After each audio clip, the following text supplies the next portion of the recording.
உலகத்திலேயே சிறந்த 7 மருத்துவர்கள் யாருன்னு தெரியுங்களா? அது நம்ம கூடயே இருக்கக்கூடிய 7 மருத்துவர்கள் யாருன்னு நம்ம பார்ப்போமா? 1 சூரிய ஒளிங்க.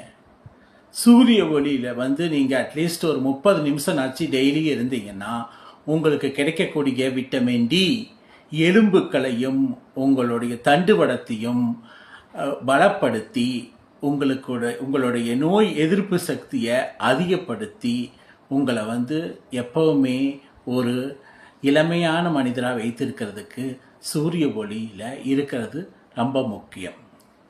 2 காற்று. நல்ல காற்றை சுவாசிக்கணும்.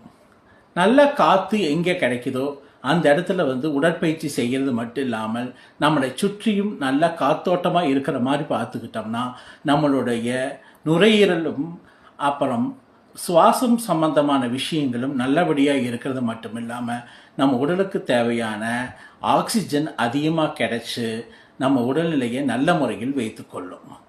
3 தண்ணீர். ஒரு நாளைக்கு அட்லீஸ்ட் 3-4 லிட்டர் தண்ணி நாச்சு குடிக்கணும்.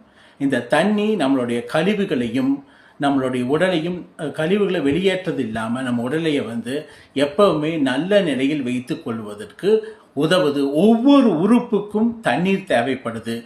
4 உடற்பயிற்சி. நீங்கள் ஒரு நாளைக்கு 45 நிமிடத்திலிருந்து 1 மணி நேரம் ஆச்சு நல்ல வகையாக உடற்பயிற்சி செய்யணும். இந்த உடற்பயிற்சி செய்கிறதுனால உடலுக்கு தேவையான அனைத்து விதமான இரத்த ஓட்டமும் அனைத்து சக்தியும் உங்களுக்கு கிடைக்கும். இது எப்பவுமே இளமையாக வைத்து கொள்வதற்கு உதவும். 5 ஓய்வு. நல்லா ஒரு வேலைக்கு அப்புறம் ஒரு 7-8 மணி நேரம் நல்லபடியாக ஆழ்ந்த தூக்கம் தூங்கணும். எந்த வேலைக்கு பின்னாடியும் நம்ம உறுப்புகளுக்கு ஓய்வு தேவைப்படுகிறது. அதனால் சரியான முறையில் ஓய்வு எடுத்தால் உறுப்புகள் தன்னைத்தானே புதுப்பித்து கொள்ளும்.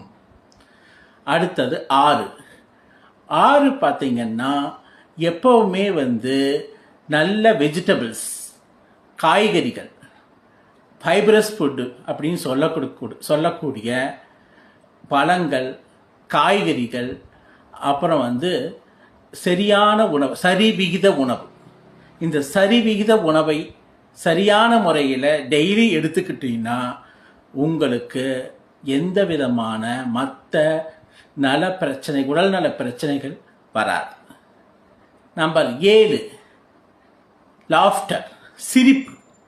நல்லா மேக்சிமம் எவ்வளவு சிரிக்க முடியுமோ அவ்வளவு தூரம் நீங்கள் சிரிக்கணும்.